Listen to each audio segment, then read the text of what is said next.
বন্ধুত্বের ৩০টা বছর পূর্ণ হলো আজ। গুটি গুটি পায়ে ৩০টা বছর।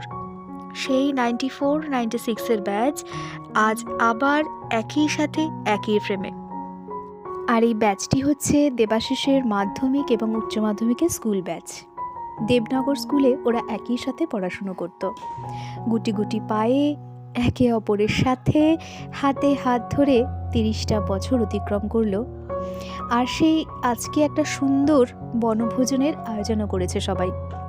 প্রতি বছরই বছর শেষের একটা দিন তোলা থাকে এই বন্ধুত্ব দিবস পালন করা হবে বলে। আর সত্যি বলছি এবং মন থেকে বলছি, এই অনুষ্ঠানে অংশগ্রহণ করতে পেরে আজ আমি সত্যিই আপ্লুত। হ্যাঁ, কষ্ট হয় যে আমার স্কুল ফ্রেন্ডদের সাথে আজ কেবল ফেসবুকে হাই হ্যালোতে যেখানে আমরা আটকে আছি, সেখানে দেবাশিসরা নিজেরা প্ল্যান করে একটা দিন হলেও মিট করতে পারে। সত্যি ভীষণ ভালো লাগে। ওদের সাথে সাথে আমরাও কিছুটা স্কুল লাইফের হাসি খুশি দিনগুলো একটু মনে করতে পারি। আর সবথেকে ভালো লাগার ব্যাপার হলো আমরা আমাদের ছেলেবেলার খুনসুটি হাসি মজা আনন্দের গল্পগুলো আমাদের ছেলে মেয়েদের সাথে ভাগ করে নিতে পারি একই জায়গায়।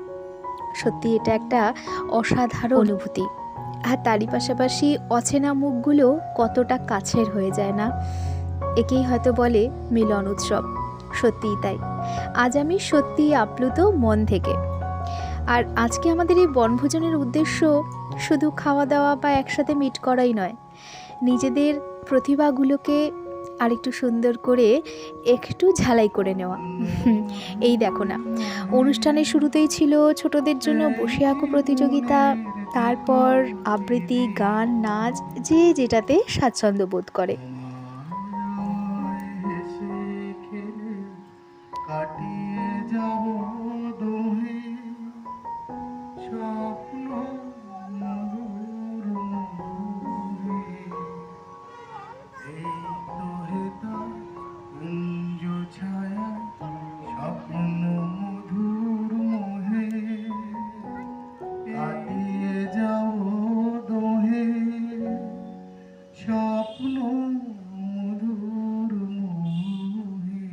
কি প্রমাণ পেলে তো? এত সুন্দর গান গাইলে কার না ভালো লাগবে এই অনুষ্ঠানে বারে বার আসতে? আমি তো বারে বার চাই। আমি এও চাই শুধু 30 বছর নয়, আরও দীর্ঘ থেকে দীর্ঘতম হতে থাকুক এই বন্ধুত্বের পথটি। আর তারই পাশাপাশি চলছে বেশ কিছু হাসি গান মজা খেলা। আর এই যে তোমরা খুদের সদস্যটিকে দেখছো, দেবাশিসকে বারে বার তাকে বলছে যে আমাকে একটু ভিডিও করে দাও, আমি একটা আবৃত্তি করব। দারুণ এক সুন্দর পরিবেশ। অনেকক্ষণ গান আবৃত্তি নাচের পর এখন হচ্ছে দুপুরের মহাভোজের। সত্যি মহাভোজই বটে।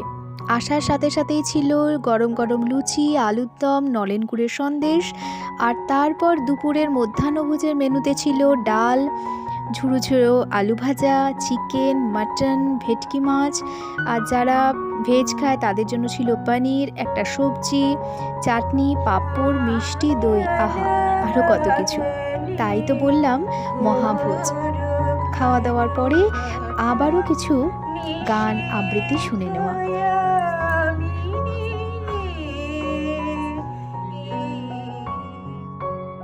অনেকক্ষণ পর সুযোগ পেয়েছি কর্তাকে একটু একই ফ্রেমে নেওয়ার। তার তো আজকে জুড়ি মেলা ভার। ছেলেবেলার বন্ধুদের পেয়েছে, সে কি আর চেনে? তবে তাতে কোনো দুঃখ নেই। আমরাও নিজেদের মধ্যে একটা দারুণ ফ্রেন্ড সার্কেল কিন্তু বানিয়ে নিয়েছি।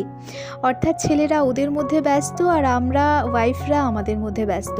ভালোই ছিল দিনটা। আর এদিকে দেখো ছোটদের চলছে সুন্দর সুন্দর নাচ। সব শেষে আরেকটু গঙ্গার তীরে ঘুরে যাওয়া, আর একটু সুন্দর করে চারিদিকে চোখ বুলিয়ে নেওয়া, আর মনে একরাশ আশা নিয়ে বাড়ি ফেরা। আসছে বছর আবার হবে।